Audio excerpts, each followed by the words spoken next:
berbeda, walau kita tak sama. Radio Republik Indonesia, kita Indonesia sesungguhnya.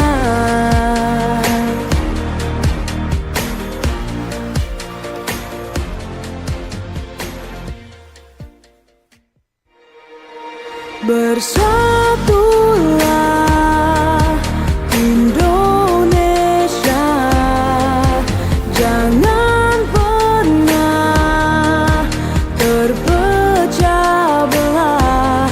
Walau kita berbeda, walau kita tak sama.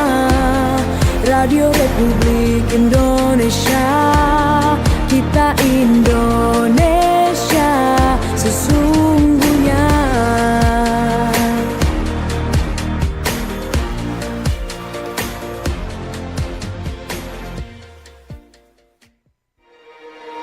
Bersatulah Indonesia, jangan pernah terpecah belah. Walau kita berbeda, walau kita tak sama. Radio Republik Indonesia, kita Indonesia sesungguhnya.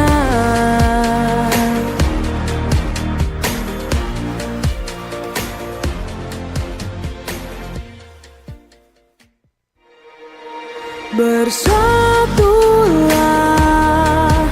Indonesia, jangan pernah terpecah belah. Walau kita berbeda, walau kita tak sama. Radio Republik Indonesia, kita Indonesia sesungguhnya.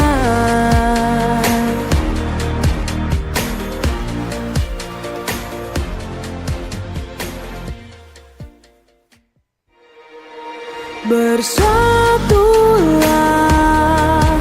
Indonesia, jangan pernah terpecah belah. Walau kita berbeda, walau kita tak sama. Radio Republik Indonesia, kita Indonesia sesungguhnya.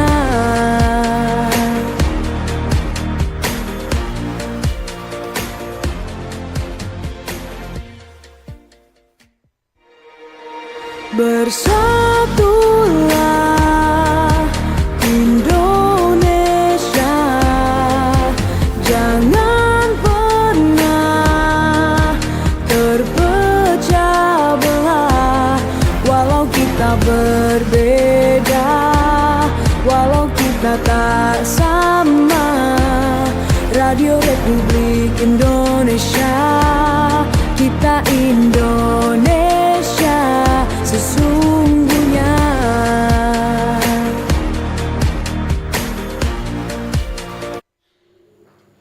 Ya baik, kembali selamat pagi dan terima kasih untuk yang masih tetap setia bersama kami di Pro 1 RRI Manado, kanal informasi dan inspirasi. Baik yang mendengarkan melalui 94,5, 88,2, 92 FM ataupun melalui streaming rri.co.id dan juga aplikasi RRI Digital.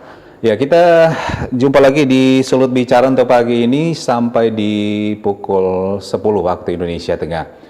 Seperti yang sudah kami informasikan sebelumnya ya terkait dengan kebencanaan ya, topik kita pagi ini apa mitigasi perencanaan pembangunan di daerah di Sulawesi Utara.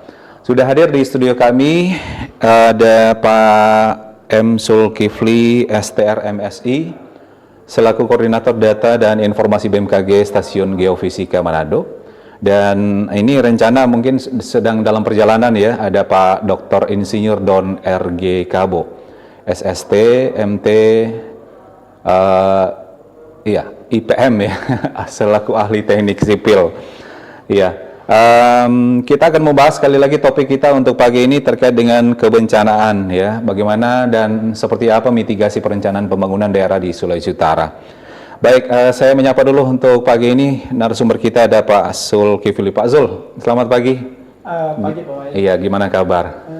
Sehat. Sehat ya. Oke. Baik. Dan pendengar seperti kita ketahui bersama BMKG memang selalu memberikan edukasi ya, informasi soal cuaca ya setiap hari. Dan iya, Pak Zul mungkin bisa dipakai tuh ya. Iya, langsung saja. Oke, baik. BMKG ya salah satu instansi yang selalu memberikan informasi ataupun edukasi ya soal cuaca ya. Dan ini kalau berbicara kebencanaan itu, ini yang karena RRI Manado terhubung dengan aplikasi WhatsApp BMKG, itu hampir setiap hari itu ada informasi bencana itu yang terjadi ya, Pak Zul. Nah, ini terkait dengan mitigasi perencanaan pembangunan daerah di Sulawesi Utara ya. Ini saya ke Pak Zul, ini kalau berbicara topik kita pagi ini untuk BMKG sendiri, bagaimana menanggapi topik kita untuk pagi ini ya? Apalagi berbicara bencana, Sulawesi Utara kan ini salah satu daerah yang rawan terjadi bencana ya. Apalagi dikelilingi oleh 3 lempeng tektonik ya. Bagaimana Pak Zul? Baik Pak Mike, thank you. Terima kasih untuk pertanyaannya. Topiknya menarik ya, apa mitigasi perencanaan pembangunan daerah di Solo. Nah, kata mitigasi ini memang kita sering pakai ya di BMKG juga, bagaimana seharusnya informasi kita itu tersampaikan dengan baik ke masyarakat, dan bagaimana masyarakat ketika mendapatkan informasi dari BMKG itu mampu menindaklanjuti dengan baik. Nah, masalahnya yang kami juga hadapi sejauh ini ya, kebanyakan masyarakat itu masih belum paham ketika kita feeding informasi ke mereka. Hal-hal seperti ini yang perlu kita mitigasi secara cultural ya. Memang kalau dari topiknya lebih ke pembangunan ya, RT RW lah semacam begitu. Tapi kita juga melihat dari secara culture-nya seperti apa. Itu yang jadi penting juga di BMKG ya. Menindaklanjuti tadi bahwa wilayah kita daerah pertemuan lempeng ya. Memang kita tahu bahwa secara sumber kegempaan ya, ini kan dalam konteks kegempaan ya Pak ya.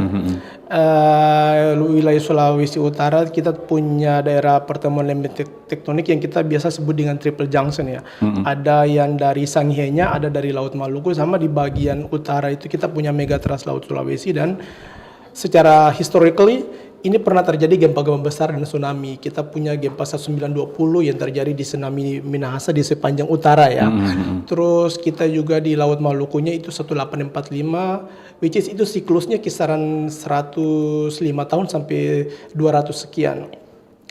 Masyarakat perlu tahu bahwa gempa itu punya ulang tahun ya, punya periode ulang, dan apa yang terjadi masa lalu tuh pasti terjadi di kedepannya nanti. Masalahnya, problemnya itu kita nggak bisa memprediksi gempa itu. Ulang tahunnya tuh random, itu yang jadi problem juga ke kita. Kita punya metode untuk prediksi gempa, tapi sampai sejauh ini tidak akurat, belum akurat di dunia bahkan. Nah, menyambung ke mitigasi tadi ini sangat penting. Di sini saya akan menjelaskan, mengelaborasi lebih jauh mitigasi seperti apa dari BMKG ya. Mungkin untuk dalam hal pembangunan tuh mungkin kawan-kawan teknik sipil bisa menjelaskan lebih jauh.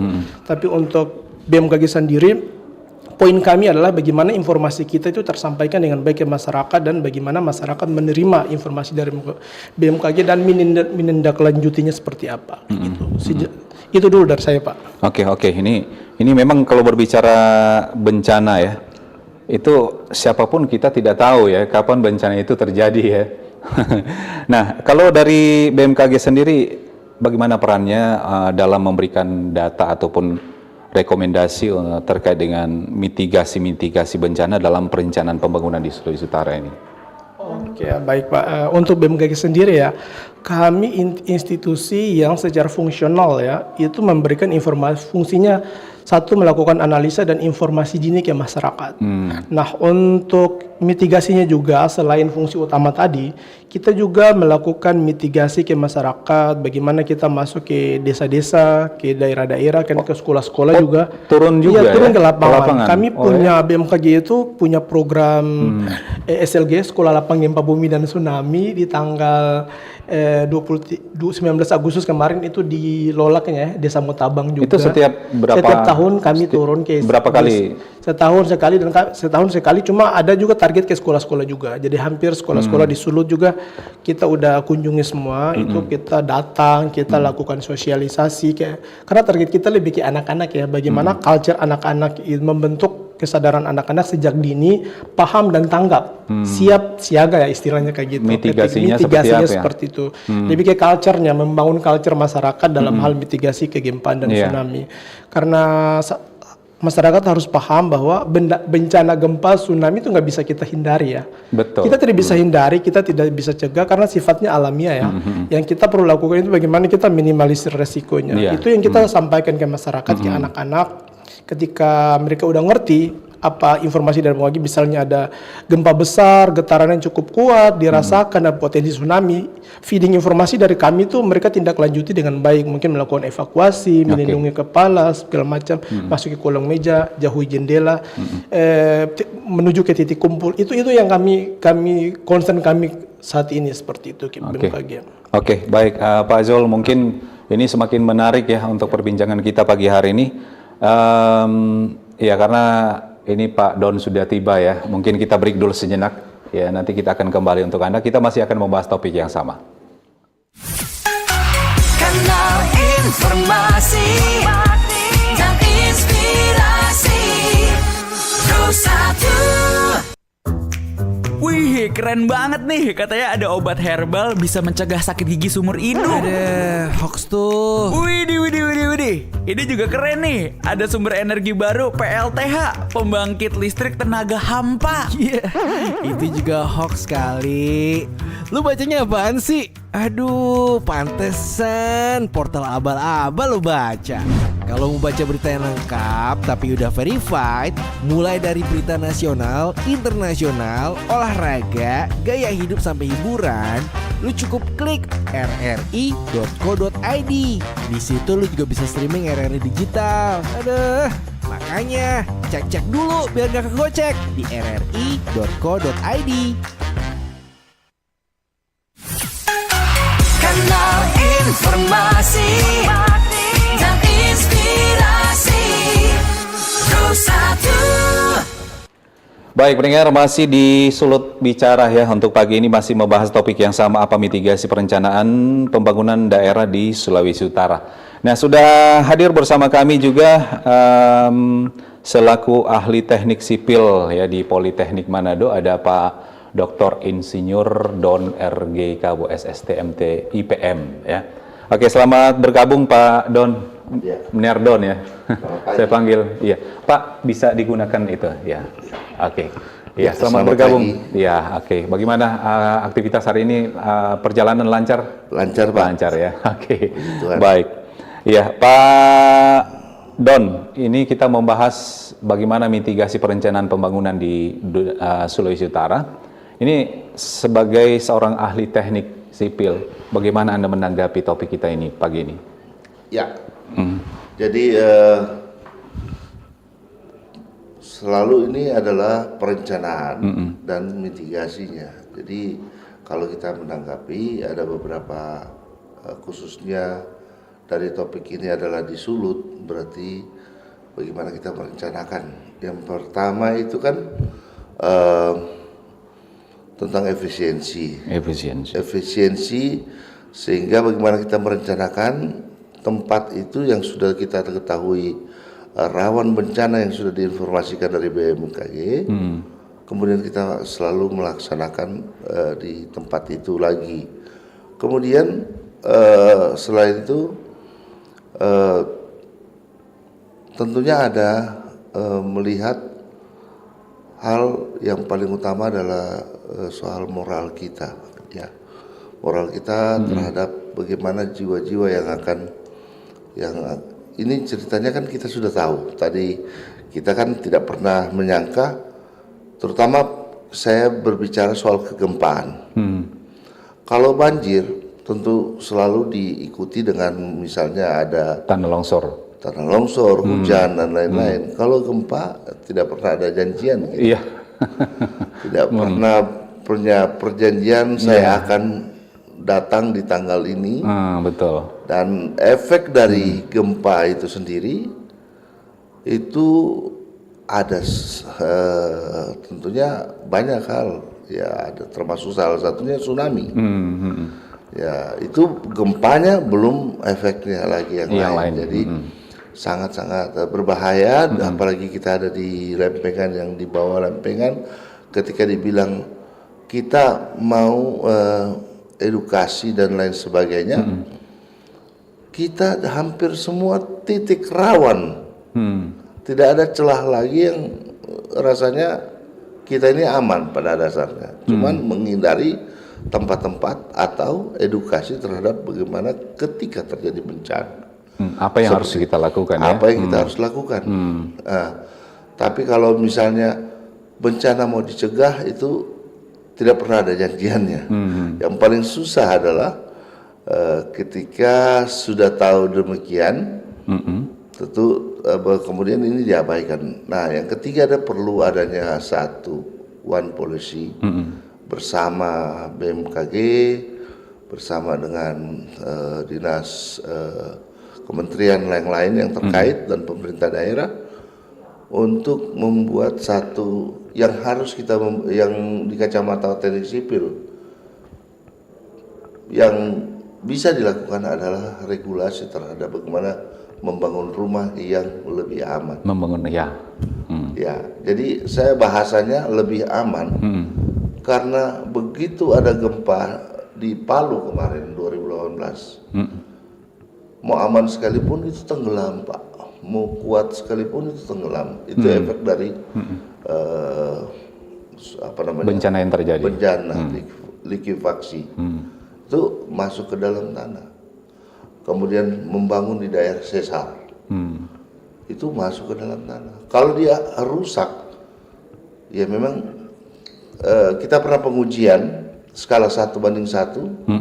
Rusak tapi tidak mencelakai orang. Artinya runtuhannya tidak ada. Dia boleh retak, tapi tidak mencelakai atau ada bagian bongkahan yang jatuh.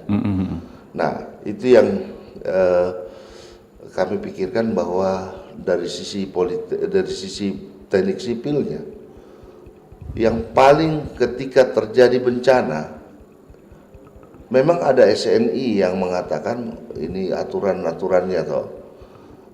Tetapi begitu bencana yang paling banyak korban adalah masyarakat. Rumah masyarakat yang tidak pernah dibangun tersentuh oleh persyaratan standar. Nah, mungkin lewat PBG, lewat perizinan bangunan gedung, kebetulan saya juga tim di Minahasa ya, bangunan gedung untuk perizinannya. Saya sempat selalu memberikan edukasi kepada teman-teman kita yang mengurus perizinan bahwa elemen struktur harus diperhatikan, campuran harus diperhatikan. Itu tidak memakan biaya sebenarnya Pak yang besar. Tapi ternyata kami punya penelitian bagaimana pelaksanaannya yang mereka termasuk tukang-tukang yang punya kebiasaan yang tidak kembali seperti yang lama, itu lebih bagus seperti itu. Itu dulu Pak. Oke, baik. Nah Pak Don, tadi Anda menyentil soal pembangunan rumah. Ya. Ini kalau berbicara mitigasi perencanaan pembangunan daerah di Sulawesi Utara, kan kita melihat sekarang banyak alih fungsi lahan ya. Banyak pembangunan perumahan-perumahan yang ada ya di Kota Manado, Minahasa dan seputaran Sulawesi Utara. Bagaimana Anda melihat pembangunan perumahan sekarang ini? Apakah sudah sesuai dengan syarat infrastruktur yang ada? Yang pertama kan itu beberapa dinas yang mengatur hal itu. harusnya menggunakan data dari BMKG karena untuk peruntukan kewilayahan. Kalau memang itu untuk perumahan, kalau memang bergeser berarti itu kebijakan dari pemerintah. Saya tidak bisa mengatur. Terpenting yang saya katakan itu adalah tadi moralitas dari kita untuk melihat potensi bencana yang terjadi di situ. Kalau sudah disampaikan kemudian orang Jawa bilang ngeyel, tidak mendengarkan, seperti sama halnya saya pernah mensosialisasikan bangunan ini kayak ini ya, rumah, persyaratan rumah untuk lebih aman. Bas-bas bilang, loh saya dari kecil bas, papa saya bas, sampai sekarang rumah itu tidak roboh. Kemudian kenapa harus mengikuti Mener punya model seperti itu? Saya harus menjawabnya harus cerdas juga. Saya bilang, Pak Bas, hari ini sampai saat ini Sulawesi Utara belum terjadi gempa yang sangat dahsyat, terkecuali ada sempat di Talaut ya Pak ya, Talaut dan lain sebagainya. Nah, dia jawab, hari ini sudah berapa banyak Bas sampai saat ini? Oh saya sudah banyak. Yang barusan, yang sementara Anda dengarkan ini masih ada. Terus saya bilang, kalau Anda sudah dengar, kemudian Anda tidak laksanakan seperti saya lakukan, karena gempa tidak tahu kapan. Gempa hari ini ada, sebentar, nah minta-minta. Terus yang tinggal di dalamnya korban meninggal dunia karena Bapak tidak mendengarkan apa yang saya sampaikan. Bukankah Bapak ikut andil dalam kematian mereka? Nah, itu yang sangat agak efek ketika saya katakan itu, baru dia mau mengikuti. Karena kita belum pernah gempa yang membuat roboh begitu banyak rumah. Iya, betul. Ya karena memang banyak orang juga memberikan komentar tanggapan, oh kenapa ya kalau di luar Sulawesi, di luar Sulawesi Utara, kalau gempa itu rata-rata rumahnya roboh. Tapi kalau di Sulawesi Utara, kita kan sudah pernah sampai 7, ya kalau nggak salah ya. Itu paling hanya retak. Berarti hebatnya ya pembangunan rumah-rumah di Sulawesi Utara, Pak Don. Ya, saya menjawab itu dengan satu survei yang kami lakukan tahun 2011 bersama dengan tim JICA Jepang International Corporation Agency. Ya, kami keliling untuk perumahan dan judulnya adalah perilaku membangun rumah orang Minahasa. Jadi kata Minahasanya untuk mewakili seluruh yang kami lakukan itu Bitung, Manado, Tomohon. Nah, ternyata mereka membangun itu ketimbang dengan di Pulau Jawa, minta maaf ya, mereka masih ada namanya, walaupun ada, kalau rumah tinggal itu kolom pembersihannya lumayan bagus. Tapi kalau kemarin kita lihat di efek gempa di Bantul, bahkan di sudut-sudut rumah tidak ada terjadi, cuma ikatan bata yang terjadi. Makanya waktu dia gempa ya roboh luar biasa. Nah itu yang terjadi. Tapi kalau minta maaf, kalau saya harus bilang lagi, jangan sampai teredukasi yang negatif ya. Ada di beberapa tempat saya sampaikan, itu ada kecurangan-kecurangan yang dilakukan beberapa orang ya. Kalau suruh borong dengan bahan mungkin besinya dikurangi hanya demi keuntungan ya. Iya, atau hanya ditancapkan di atas. Itu saya melihat itu Pak. Saya melihat dan itu sangat rawan terhadap nyawa, termasuk yang paling banyak membunuh itu. Itu bagian segitiga yang bagian atas, karena tidak ada ikatan gunungan atau orang bilang ring baloknya itu. Ring balok ya. Tidak diikat Pak. Tidak diikat ya? Tidak Waduh. diikat. Itu banyak sekali. Oke, baik, baik. Nah, saya ke Pak Zul lagi nih. Nah, Pak Zul, ini bagaimana Anda melihat kondisi geografis iklim Sulawesi Utara sebenarnya yang mempengaruhi tingkat kerentanan terhadap bencana ini? Baik, ini dalam konteks curah hujan ya. Ya, Oke, kita tahu bahwa harusnya ya kita di fase dari Juni, Agustus, September ya itu udah masih musim kering ya, panas ya. Cuma memang Pak saat ini tuh climate itu lagi shifting ya, iklim itu lagi shifting, lagi ada perubahan iklim yang memang secara nyata kita rasakan sekarang. Itu kenapa yang harusnya udah masih di musim panas malah masih terjadi hujan. Nah setelah kita lihat tren datanya yang kita modeling terima, ternyata memang kayak ada secara penjelasannya ada gelombang low frequency yang terjadi di Pasifik sehingga membawa uap udara ke wilayah sekitar, salah satunya Solo. Itu kenapa di sini masih terjadi hujan-hujan seperti itu. Nah untuk trennya itu memang kita terus pantau dan ingat Bapak ada di grup juga ya, itu setiap kalau ada informasi peringatan dini kita langsung sampaikan ke masyarakat. Jadi seperti itu, memang trennya kita akan coba terus pantau dan akan terus kita informasi ke masyarakat seperti itu. Karena ini faktor berbagai macam variabel ya, ada faktor global maupun faktor lokal. Itu yang mempengaruhi perubahan iklim yang ada di Solo seperti itu. Oke, iya memang karena orang beranggapan kalau dulu ya itu dari Januari sampai Agustus itu cuaca kemarau, musim panas begitu. Tapi kalau masuk Desember ber-ber begitu, nah ini awas, kita masyarakat Sulawesi Utara sudah mulai was-was dengan kondisi cuaca ya. Berarti begitu perubahan yang terjadi sekarang ini bagaimana ya bisa dikatakan sudah berbeda? Apakah mungkin ini bumi memang sudah semakin tua atau seperti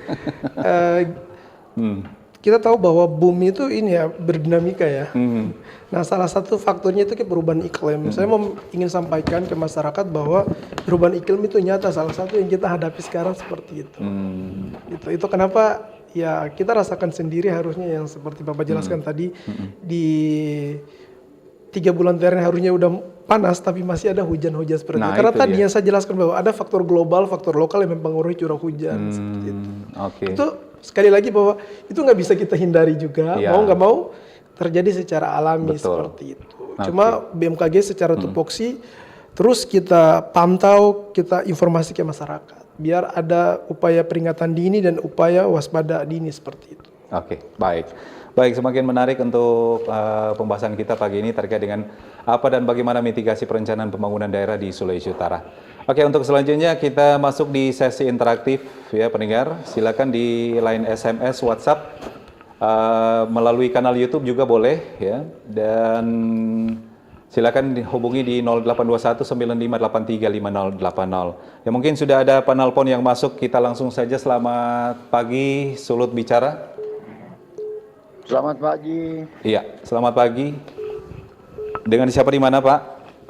Ya, dengan Pak Wenas di Manado. Pak Wenas Manado, iya. Apa yang ingin ditanyakan Pak Wenas? Di sini ada BMKG dan juga dari Politeknik Manado, ahli teknik sipil ya.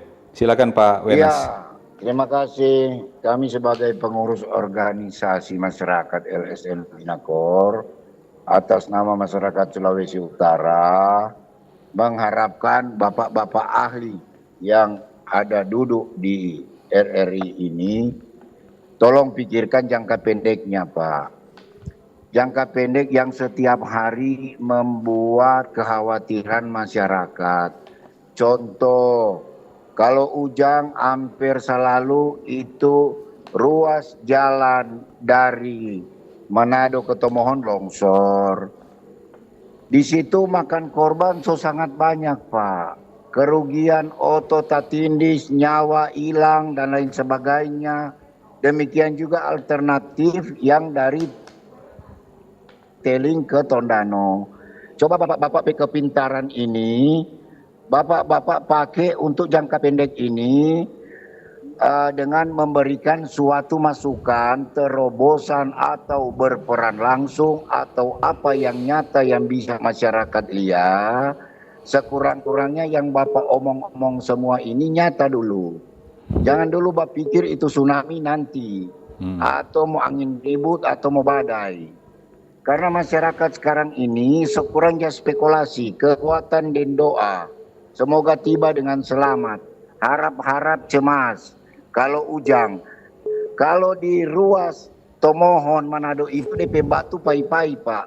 Pohon itu panjang kong basar-basar. Iya. Kalau dia ciri kok mati kasihan. Sudah bisa dipahami, Nah, Pak. ini kan sudah sangat lama, sangat-sangat lama tidak ada penanganan. Oke. Mungkinkah pemerintah ini kekurangan SDM atau ketidakmampuan untuk melakukan pembenahan antisipasi itu, atau seperti apa? Yang pasti dorang bapak-bapak ini kita orang harap berperan sekurang-kurangnya nanti bersinergi dengan masyarakat juga dalam hal ini. Yang penting ciptakan kenyamanan dulu bagi masyarakat, Pak, dalam jangka waktu dekat. Orang dengar-dengar kan keadaan ini mau ujang, mau badai ke depan atau apa, semua timbul lagi ini rasa-rasa takut nih dia. Kira-kira begitu, yang nyata-nyata, yang dekat-dekat dulu, jangan dulu berpikir itu terlalu jauh. Semua untuk kepentingan masyarakat. Ya. Makasih. Oke. Shalom. Baik, terima kasih Pak Wenas yang ada di Manado ya.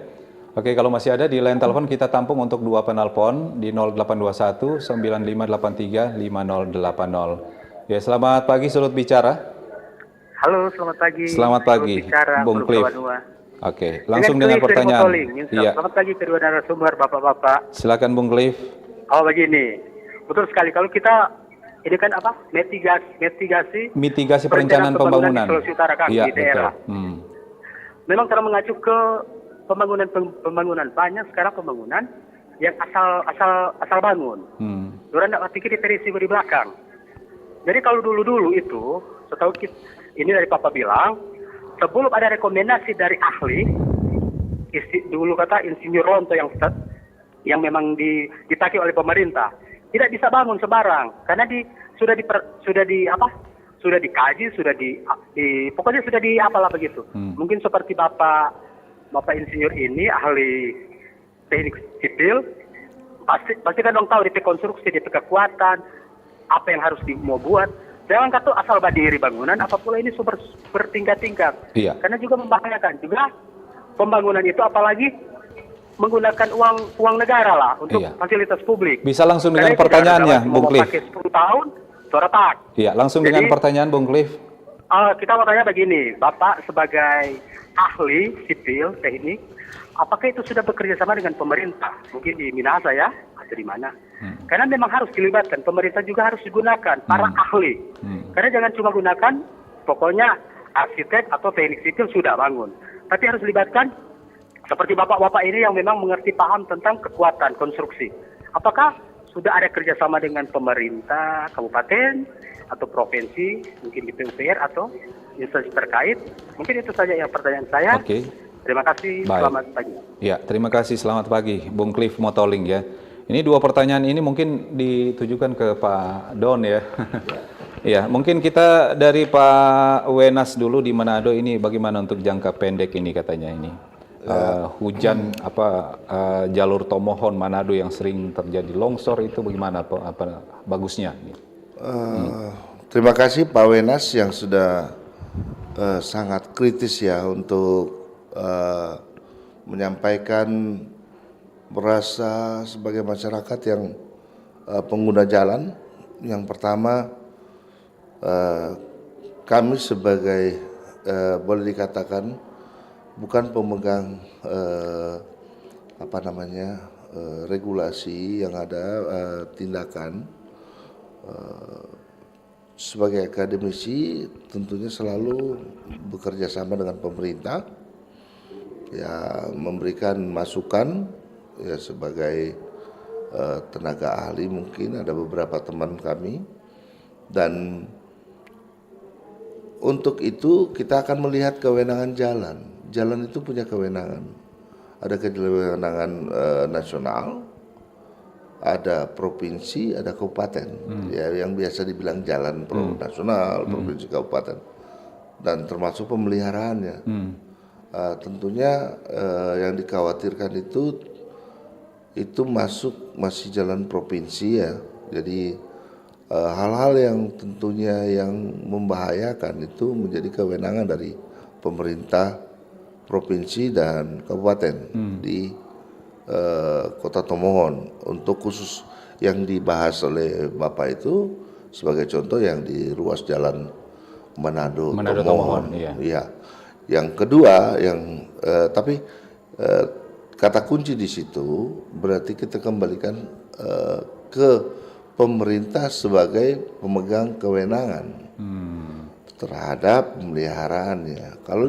Kalau sekedar dibilang kita yang pinter-pinter, kita yang ahli, kita tidak punya kewenangan di situ. Nah, ya mungkin yang dimaksud dari Pak Wenas ini sebagai seorang ahli. Karena ini sering terjadi kalau sudah hujan sudah pasti masyarakat pengguna jalan itu akan was-was ketika akan melewati jalur Manado Tomohon. Nah, kira-kira ini menurut Pak Wenas maksudnya sebagai seorang ahli apa bagusnya, penanganannya bagusnya seperti apa kira-kira gitu. Kalau dia longsor berarti kan ada stabilisasi lereng, talut penahan tanah, itu ilmu kita yang bisa digunakan di situ.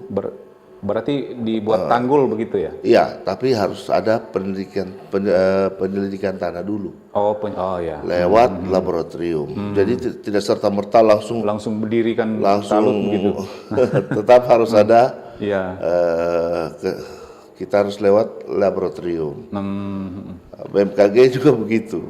Ini jenis tanahnya seperti apa, cara penanganannya seperti apa, harus lewat lab. Tidak serta merta kayak simsalabim kita harus bekerja dan menyelesaikan seperti itu. Karena efisiensi lagi terjadi nanti. Kalau kita kayak model seperti bus katakan, ini tinggi 3 meter, langsung aja 3 meter dengan ketebalan sekian.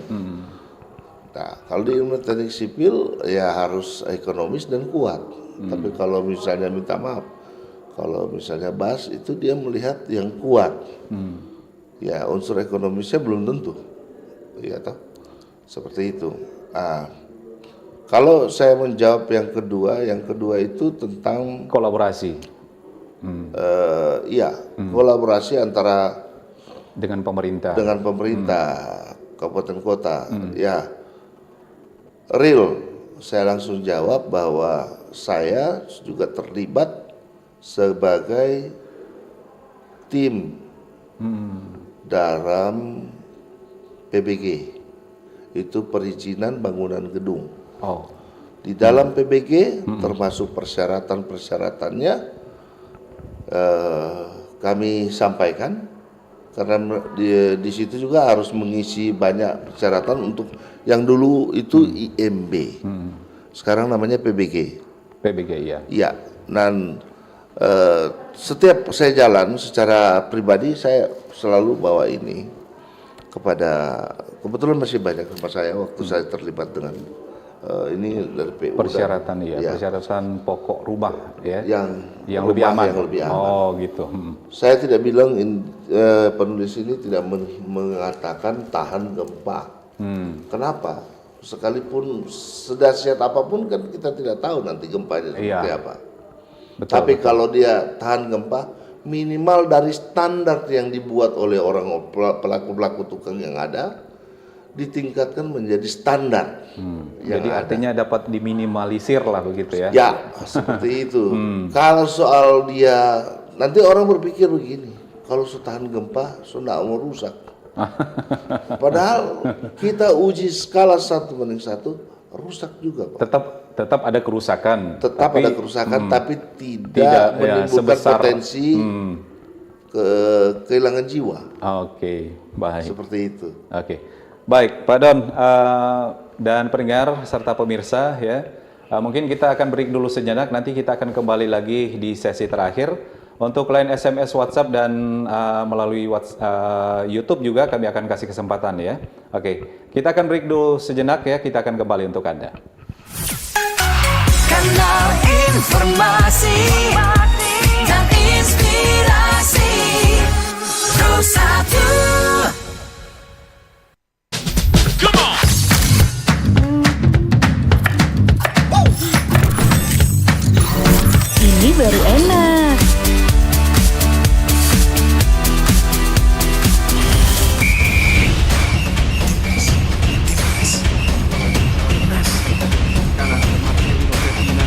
Dapat kanan dari Yordania. Ngapain sih Pi gua aja? Lepaskan tenang. Masuk. Luar biasa selesai dari Witan Sulaiman. Mami, papi, aku baru aja diinterview di Pro 2 FM. Jadi F&B sekarang tuh macam-macam. Kalau sekarang kan COVID-nya udah banyak. Ini gimana? Yes, menang. Aku di Pro 2.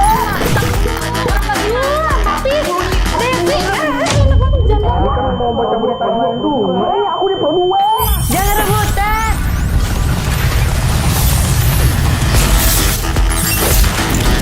Eits, jangan rebutan. RRI bisa dinikmati dari mana aja dan di mana aja. RRI multiplatform, multi konten.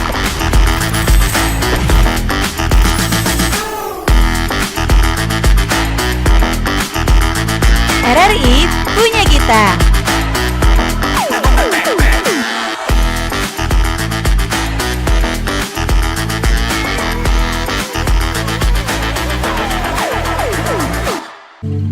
Kanal Kenangan RRI. Bisa Anda dengarkan di aplikasi RRI Digital dan Digital Audio Broadcasting Plus. Jangan lewatkan rangkaian kenangan yang akan kami sajikan untuk Anda. Kanal Kenangan RRI.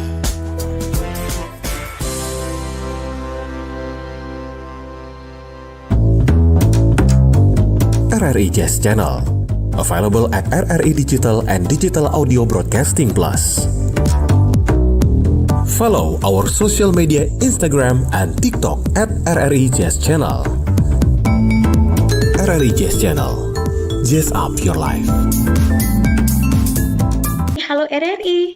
Halo RRI. Iya, halo RRI. Budi semua bisa sampaikan semua keluhan masalah atau informasi melalui SMS, WhatsApp, dan media sosial secara langsung di 0816 16 12 121 setiap hari Senin dan Jumat pukul 10 pagi sampai pukul 11 siang waktu Indonesia Tengah. Suarakan masalah Anda dan temukan solusinya bersama Halo RRI. Halo RRI. Kanal informasi dan inspirasi. Pro 1. Oke, baik pendengar, masih di Sulut Bicara, kita masuk di sesi terakhir ya. Jadi sekali lagi kami kasih kesempatan untuk SMS dan WhatsApp di line telepon juga 082195835080. Nah, kita langsung ke WhatsApp dulu, ini ditujukan ke BMKG, ini ada Pak Zul ya. Pak Zul, ini katanya dari pengalaman BMKG, apa yang menjadi tantangan terbesar dalam mensinkronkan data kebencanaan dengan kebijakan pembangunan daerah ini, Pak Zul? Baik. Silakan. Terima kasih pertanyaannya Bu Fika dari Banjar ya. Iya. Nah, kalau dari kacamata BMKG ya, selama ini harusnya tidak ada masalah ya dalam hal sinkronisasi data. Karena sebagai institusi kita open ya, terbuka. Iya. Di mana kalau ada Pemda atau institusi apapun, baik swasta yang membutuhkan data kita akan open dan provide ke mereka. Nah, itu pertama dulu. Kemudian data-data ini ketika misalnya katakanlah data curah hujan, data gempa, data tsunami, siapapun yang minta BMKG selama data itu ada kita akan berikan ke masyarakat, termasuk masyarakat pun kita akan provide. Dan harusnya nggak ada masalah seperti itu. Tinggal eksekusi atau kebijakannya dari data itu mau diapakan, mau dibuat seperti apa. Oh iya, betul. Tapi nggak ada masalah di BMKG, kami terbuka dan open. Siapa saja yang mau datang ke kantor kita untuk minta data, kami akan berikan. Kami juga punya layanan secara online kayak info BMKG untuk kita tracking data cuaca, data gempa, seperti itu, tsunami. Jadi bisa diakses lewat situ. Jadi harusnya nggak ada masalah untuk sinkronisasi data. Karena kita juga punya pengalaman engagement sama teman-teman dari PU juga terkait data seismisitas, data tsunami juga. Jadi ketika mereka menyurat, kita akan ngasih ke mereka. Tinggal eksekusinya seperti apa dari teman-teman itu sendiri yang membutuhkan datanya. Jadi artinya BMKG tidak jalan sendiri ya, tetap ada kolaborasi dengan pihak lain ya. Ya, tentu karena kita sebagai institusi ya ada stakeholdernya juga yang memang kita harus provide kayak gitu data. Jadi data-data kita tuh bisa digunakan dalam bentuk apa saja. Ya. Seperti itu. Baik, ini ada penelpon ya, mungkin ini penelpon terakhir, kita langsung saja. Ya, Sulut bicara, selamat pagi. Halo, selamat pagi. Halo, selamat pagi. Ya, selamat pagi. Dengan siapa di mana, Pak? Dengan Opa di Lewet. Opa di Welet, Tondano ya? Iya, Oke. Tondano. Baik, langsung saja Pak dengan pertanyaan. Ya, kita akan memberikan sedikit masukan sebelum menuju pertanyaan. Karena masalah gempa dan BNPB itu BMKG. agak jauh berbeda. Karena gempa tidak diprediksi, tidak direncanakan. Jadi kita tidak tahu kapan akan terjadi. Jadi yang dikedepankan adalah sosialisasi. Karena khususnya untuk Sulawesi Utara, itu daerah gugusan tektonik dari Jepang sampai ke Sulawesi, Kalimantan sampai NTB, itu deh gugusan garis tektonik. Jadi sosialisasi bagaimana kalau terjadi gempa terhadap warga Sulawesi Utara. Jadi cuma itu boleh kita beri masukan untuk gempa. Dan untuk masalah BPB, masalah khususnya keluhan-keluhan longsor antara Manado, Tomohon. Iya, Opa. Itu perlu sosialisasi. Jadi pertanyaan, bagaimana memberikan pendekatan pada ini masyarakat? Ini Masyarakat dengan BMKG, itu perlu Pak. sosialisasi.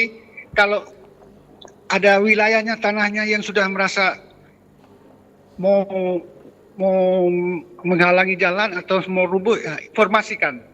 Jadi kepedulian masyarakat sendiri harus ada. Jadi kita memetakan peduli masyarakat sekarang sudah hilang. Karena tanah-tanah sekarang sudah lahan mulai kritis, sudah ditebang semua. Lihat aja Tondano semua bulu-bulu sudah habis untuk tanam-tanam di danau. Bagaimana kita mau memberikan masukan pada masyarakat? Jadi masyarakat sendiri peduli dan pejabat setempat atau warga desa harus mitigasi, memberikan masukan pada warga. Kadang-kadang warga sendiri tidak mau tanahnya dikorbankan untuk keselamatan umum. Ya, jadi baik kita Opa. harus peduli terhadap masyarakat. Itu kira-kira itu yang boleh kita memberikan masukan. Ya, terima kasih Opa yang ada di Welet Tondano. Ini soal sosialisasi mungkin ditujukan ke BMKG ya. Kalau dari Menerdon, ini mungkin dari WhatsApp juga, ini kalau melihat kondisi di lapangan, apakah pembangunan di Sulawesi Utara selama ini sudah benar-benar mempertimbangkan data dari BMKG, khususnya untuk lokasi-lokasi yang rawan bencana, dari effort di Kairagi 2. Nih, mungkin dari Pak Don dulu mungkin, gimana Pak Don? Baik, mungkin ini kolaborasi juga ini soalnya. Kalau ada kata Menerdon, berarti ada Mener Effort yang bertanya. Barangkali ini di Kairagi 2. Kalau melihat kondisi di lapangan ya, pembangunan secara detail saya belum bisa mempertanggungjawabkan apakah semua itu adalah data dari BMKG yang mempertimbangkan benar-benar atau tidak. Karena keterbatasan akses kami juga untuk ke semua wilayah yang ada di Sulawesi Utara ya. Nah, saya juga yang jelas kalau di wilayah Minahasa yang dimana kami terlibat, tentunya ada kewilayahannya, misalnya di Boulevard ya, di Tondano itu yang di jalur utama itu tidak bisa ada pembangunan di situ untuk melihat itu. Nah, jadi kalau misalnya dikatakan melihat dari apakah keseluruhan, itu belum tentu untuk semuanya melihat tentang dari BMKG yang sudah sonasi gempanya seperti apa dan khususnya di lokasi ya, lokasi di mana setiap itu saya bilang bisa jadi ya, bisa jadi tidak. Jadi kalau saya bilang mengklaim itu tidak semua, nanti jadi isu yang sangat tidak baik untuk seluruh kota Manado atau Sulawesi Utara. Tetapi yang jelas kalau secara detail ya itu pasti ada kategori kewilayahan dan dari pemerintah itu sudah menentukan juga untuk tempat pemukiman di mana dan tempat yang tidak bisa dibangun. Contoh saja di sepanjang Tomohon sudah dilarang membangun, tetapi masih ada pembangunan. Baik. Ya, itu katanya sudah dari dulu dan sebagainya ya. Jadi ya cukup dilemahkan dengan kondisi-kondisi yang ada. Kalau memang mau tegas ya one polisi ya, satu kebijakan dari seluruh yang terlibat, BMKG, pemerintah kota, dari Bapedanya, semuanya. Ya, baik. Makasih. Baik, Nerdon, dan ini mungkin yang terakhir terkait dengan pertanyaan dari Opa Wele di Tondano. Iya, ini soal sosialisasi ketika sebelum dan sesudah terjadi bencana ini bagaimana dari BMKG? Ya. Baik, terima kasih Pak Opa ya, Opa Welo ya. Opa yang ada di Welet Tondano. Opa yang ada di Welet Tondano. Iya. Terima kasih untuk pertanyaannya. Untuk sosialisasi ya, BMKG memang punya cara sosialisasi yang beda-beda. Kadang kita sebenarnya menyesuaikan aja sih. Kadang tapi untuk saat ini kita lebih bermain di ranah media sosial. Sosialisasinya kita punya konten di Instagram info BMKG. Di situ baik dari cuaca, gempa, climate, tsunami segala macam kita udah kebanyakan kontennya di situ. Bagaimana intinya itu di konten tersebut itu kita provide informasi ke masyarakat, katakanlah edukasi bagaimana cara menghadapi gempa segala macam. Nah, untuk sosialisasi di lapangan karena ini terkait dengan budgeting juga ya, efisiensi segala macam, memang wilayah Sulut belum tercover semua, Cuma hampir 5 tahun terakhir BMKG itu sudah ke lapangan memang. Kita punya program yang nama Sekolah Lapang Gempa Bumi. Hampir kabupaten kota di daratan Sulut sudah kita hampir kunjungi semua dan itu kita sosialisasi ke desa, skala desa memang, skalanya skala desa. Output dari kegiatan itu harapan kita mampu menjadi desa tsunami ready ya. Salah satunya outputnya itu. Jadi bagaimana masyarakat desa itu udah siap siaga terhadap tsunami. Seperti itu. Tsunami, gempa bumi segala macam. Itu sebenarnya tuh goals dari BMKG seperti itu. Jadi mohon maaf Pak Opa yang ada di Welo, memang untuk sosialisasi di lapangan belum tercover semua karena beberapa hal, tapi komitmen dari BMKG untuk terus mensosialisasi bagaimana masyarakat itu tangguh dan sigap terhadap bencana menuju zero victim 2045. Itu target kita ke depan. Bagaimana Indonesia menuju zero victim 2045 mendukung cita Pak Presiden kita yang sekarang dalam hal cita di bidang kebencanaan. Ya, seperti itu. Itu harapan kami ke depan seperti itu. Baik.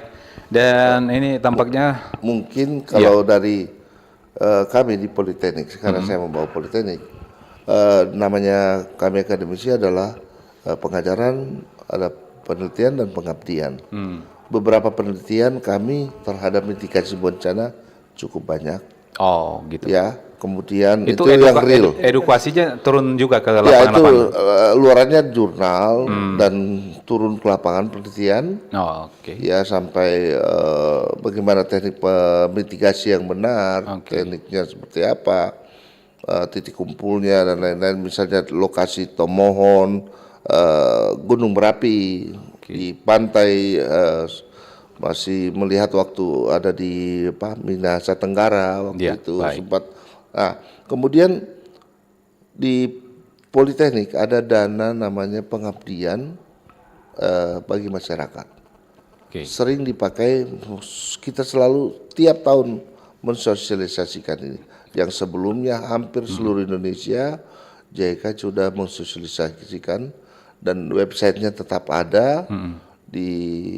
Sehingga masyarakat dimaksudkan buku ini adalah sekalipun dia bukan insinyur, dia bisa memperkuat atau mengikuti cara ini supaya bangunannya memenuhi syarat. Baik. Baik, terima kasih Pak Don dan Pak Pak Zul ya. Terima kasih untuk waktunya dan memang sepertinya waktunya tidak cukup ya, belum puas rasanya ya untuk membahas soal ya, mitigasi perencanaan pembangunan, apalagi soal kebencanaan ya. Tapi karena waktu juga yang memisahkan kebersamaan kita, masing-masing dari setiap narasumber mungkin 30 detik ya untuk closing statement-nya sebelum kita akhiri untuk Sulut Bicara pagi ini. Silakan Pak Sulut dulu.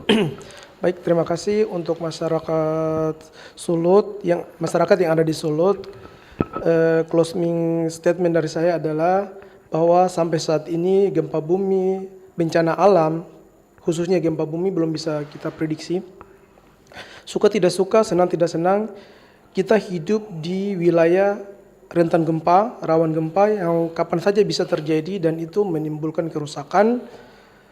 Masyarakat perlu pahami potensinya, perkuat mitigasi karena ini salah satu cara mitigasi secara cultural menuju zero victim di 2045 ke depan. Tahapan ke depan seperti itu yang kita harapkan. Bagaimana masyarakat itu di 20 tahun ke depan udah bisa seperti Jepang ketika menghadapi gempa, tsunami itu udah cara evakuasinya seperti apa, cara mitigasinya seperti apa, mereka sudah paham. Itu harapan kami dari BMKG. Baik. Terima kasih. Ya, kita ke Pak Don, silakan Pak Don. Kalau di Jepang terjadi gempa di lantai yang high building, yang diajarkan anak-anak itu bagaimana evakuasi atau melindungi diri sendiri dulu dengan masuk di bawah meja dan lain sebagainya. Tapi kita itu harus selalu berlari. Budaya-budaya itu karena mereka sudah beda tempat tinggal ya. Berlari selesai masalah dengan aman di daerah terbuka. Tapi kalau di Jepang dengan bangunan tinggi harus ketika keluar bisa mati juga karena lift tidak jalan dan lain sebagainya. Closing statement saya adalah masyarakat punya kepekaan, harus lebih peka ya? Lebih peka, punya pengetahuan juga, tanda-tanda alam ya, ada diberikan tanda alam, tetapi kalau gempa bumi tidak ada. Ya, kadang-kadang dan dari BMKG, dari pemerintah semuanya harus bahu-membahu ya untuk terjadi minimnya korban jiwa terhadap bencana nantinya. Baik. Kita mau pindah kemanapun Pak, itu semua titik hampir merah semua. Ya, di daerah ini. Jadi baik. Tinggal kepekaan kita saja semuanya. Seperti itu. Terima kasih. Baik, dan akhirnya usai sudah untuk Sulit Bicara di kesempatan pagi hari ini. Terima kasih untuk Pak Dr. Insinyur Don R.G. Kabo, SSTMT IPM ya, selaku ahli teknik sipil di Politeknik Manado. Kemudian ada Pak M. Sulkifli STR MSc selaku Koordinator Data dan Informasi BMKG Stasiun Geofisika Manado ya. Semoga perbincangan kita pagi ini boleh dapat memberikan edukasi buat kita semua. Dan akhirnya saya Michael yang bertugas undur pamit dari ruang darana. Terima kasih. Sulut Bicara usai sudah sampai di sini. Selamat pagi, jelang siang dan sampai jumpa.